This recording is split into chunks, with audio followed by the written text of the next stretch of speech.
Eu estava no sindicato quando o agente me ligou, dizendo que os presos estavam se rebelando, né, e eu fui para Alcaçuz. Eu cheguei por volta de 40 minutos depois do início da rebelião. Então, quando a gente chegou, os agentes já tinham saído do pavilhão 5, já tinham sido resgatados pelos agentes de Alcaçuz, do rol de Alcaçuz. Então, naquele momento, a nossa preocupação era que eles não saíssem pela porta da frente, como eles tentaram fazer. No início da noite, os próprios presos falavam para a gente que eram mais de 100, que tinha batido o recorde de mais de 100. Mais de 100, e como nós não tínhamos adentrado ainda, eram as informações que a gente repassava, que eram dos próprios presos que repassavam para a gente. Nós já havíamos alertado as autoridades que poderia acontecer isso, porque os próprios presos falavam que iria acontecer. Estivemos em Rondônia, estivemos no Acre, e todas as informações eram que iria acontecer aqui no estado do Rio Grande do Norte também. E nós já tínhamos internamente isso. Então, naquela tarde de sábado, o que aconteceu foi exatamente as visitas já estavam todas cientes do que iria acontecer. Os agentes pediram para as visitas saírem, as visitas disseram que não saíam. Os agentes tiveram que dar aquela palavra de ordem para que saísse cada cela e no procedimento. E eles não quiseram se manter no procedimento. Então, os agentes tentaram conter, mas a cadeia, como naquela época só existia 6 agentes, tinha os presos também, que faziam parte da limpeza, que até hoje existem os presos que trabalham, que o trabalho deles era na parte externa, ficava um agente só, com 13 presos. E os outros 5 agentes é que ficavam para liberar as visitas, para olhar o cadastro, para abrir as celas e fazer toda a manutenção das unidades. Os presos avançaram, as visitas fizeram parte, algumas quando viram que estavam avançando começaram a gritar. O pavilhão 4, que tinha acesso total a toda a parte interna da unidade, já que não tinha grades. Há 2 anos, a Alcaçuz e as demais unidades do estado não tinham mais grades, desde março de 2015, que quebraram todas as unidades, e eles tinham livre acesso. O que separava ele dos outros pavilhões era apenas um portão.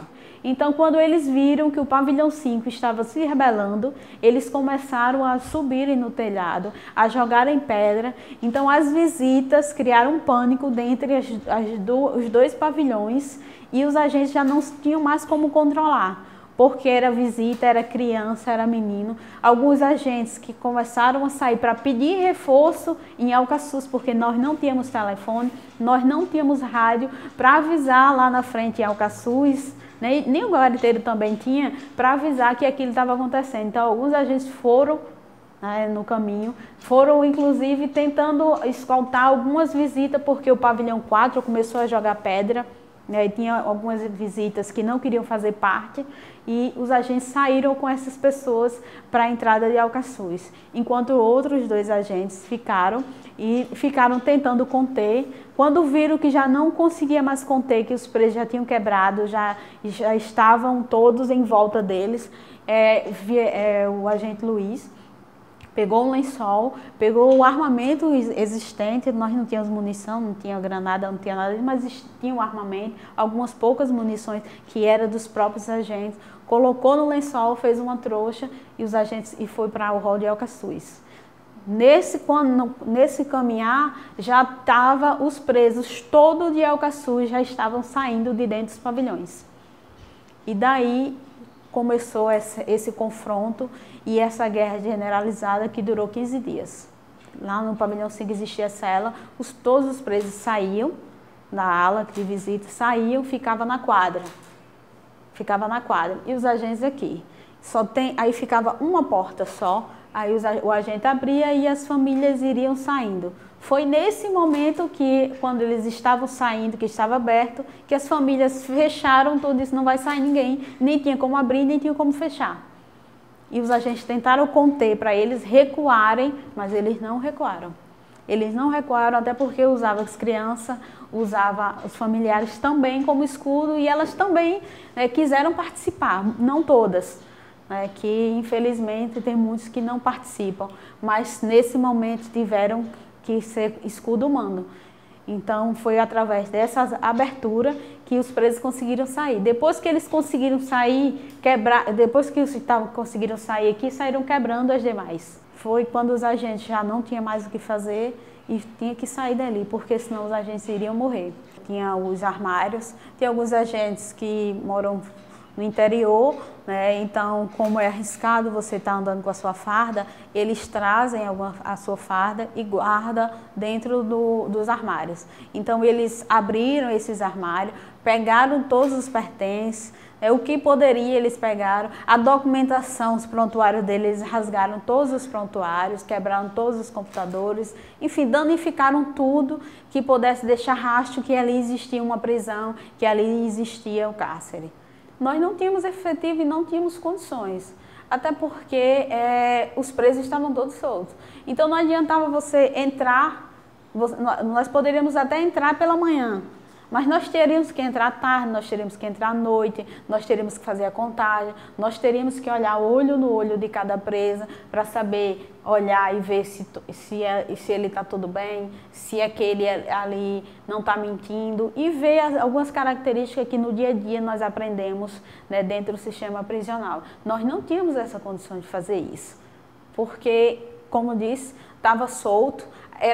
Os pavilhões, a quantidade dos presos era superior à resolução do CNPCP, Conselho Nacional de Políticas Públicas Criminais, que diz que a cada 5 presos, um agente penitenciário, como também a recomendação da ONU, que a cada 3 presos, um agente penitenciário. Nós tínhamos a cada 150 presos, um agente penitenciário.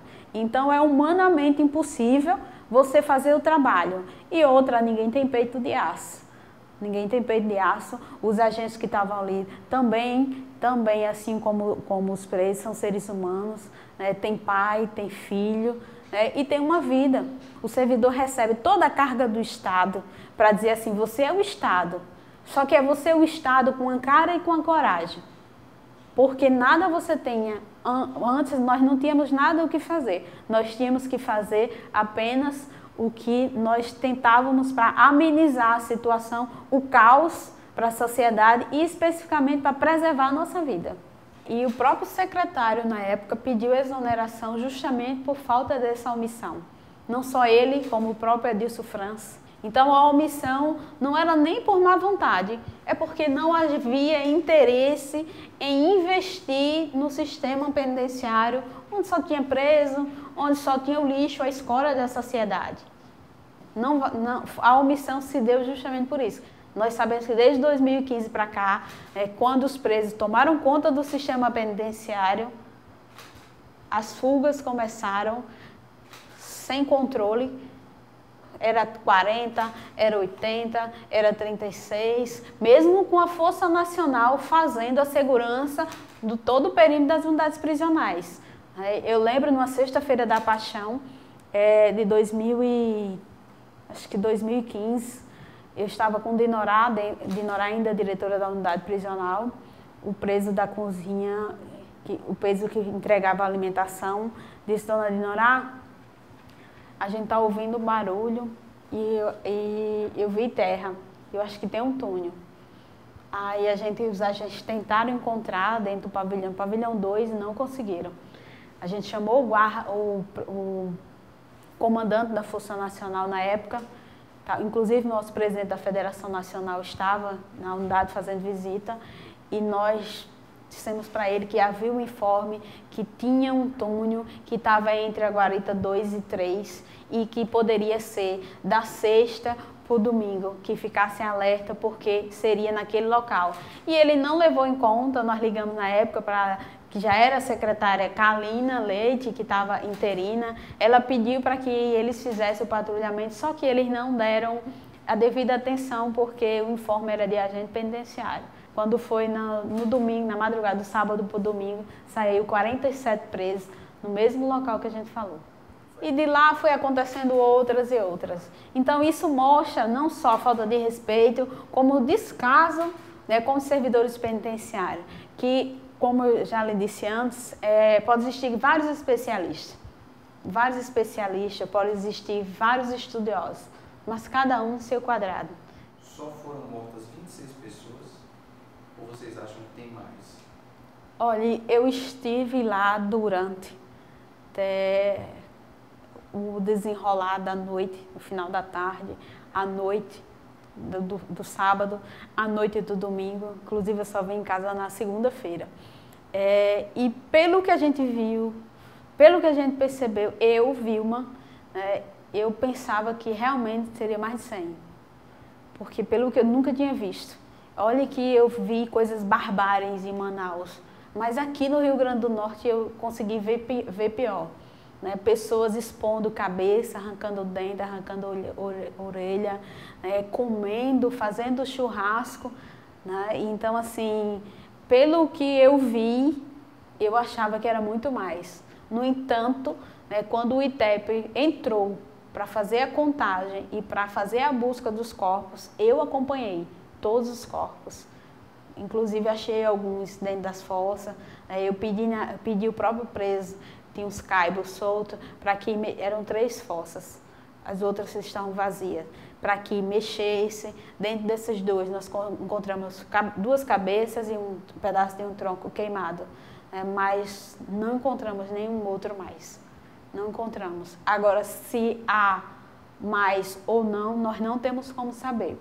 Porque naquela noite, por volta das 9 horas, eu inclusive estava na guarita 7 e alertei para os guariteiros, até porque a maioria das pessoas que estavam ali fazendo o patrulhamento não conhecia a unidade prisional, não conhecia a área, né? E como estava tudo escuro, que eles danificaram a parte elétrica da unidade, eu alertei para eles a possibilidade de fuga, até porque não existe um muro invertido. Daí saiu vários presos, a gente não sabe se fugiram todos, se morreram mais, se estão enterrados, se não, né, se foi queimado debaixo do quarto, porque a primeira vez que a gente entrou, existiu buraquinho queimado. No outro dia, quando a gente entrou no pavilhão 4, inclusive eu encontrei até umas mãos, eu consegui 2 mãos, peguei alguns dedos assim, não peguei mais alguns dedos, e eu percebi que no buraco, que tinha um túnel antigo debaixo do pavilhão 4, tinha sido incendiado. Mas aí parece que o bombeiro entrou depois e não conseguiram ver nada. Então há indícios de que podem ter sido mais pessoas? Eu acredito que sim. Eu acredito que sim, até porque a fábrica de bola foi toda incinerada e nada do que tinha ali não tinha como saber. A gente recebe informação, nesse trabalho que a gente está fazendo, de que os presos estão sendo agredidos, eles chamam de tortura, agredidos, torturados, estão sofrendo maus tratos. Isso está acontecendo dentro de Alcaçuz, atualmente, nesse novo período agora? Olha, a tortura que eles falam, os maus tratos que eles falam, é justamente os procedimentos que eles não tinham. Então, é uma tortura, né? Você ter que seguir padrões que você não tinha antes. É uma tortura você não levar a sua esposa para ficar dentro da cela transando, usando droga e fazendo toda a situação. Então, são esses procedimentos que realmente torturam os presos. Desde outubro de 2017, que nós estamos executando e tomamos o controle da unidade prisional. Nós não sabemos o futuro porque dependemos de governo, de gestor. Porque sem as condições de trabalho, sem armamento, sem a devida atenção que deram nesse momento de infraestrutura, se não continuar dando a manutenção das unidades prisionais, infelizmente o agente penitenciário não tem condições de fazer milagre. Porque nós não conseguimos até hoje construir com a mão grades, nós não conseguimos construir com a mão papel, dentre muitas outras situações. Nós já gastamos muito do nosso bolso. Há 16 anos nós compramos papel higiênico, nós compramos água potável, nós compramos todo o material de manutenção das unidades prisionais. Então, tudo que vier a acontecer vai depender do próximo governador. Alcaçuz é uma bomba relógio, todas as unidades é uma bomba relógio. Porque o que está ali dentro são vários interesses da facção, interesse individual do preso, né? A cada momento a questão psicológica também do preso, do servidor. Então, a cada momento a cadeia pode girar, como a gente diz, é um linguajar que não é muito apropriado, mas ele é muito prático. Então, a qualquer momento, ela pode sim explodir. Ela pode explodir por um simples preso que não for atendido e estiver doente. Ela pode explodir por um preso simplesmente querer ultrapassar os limites legais.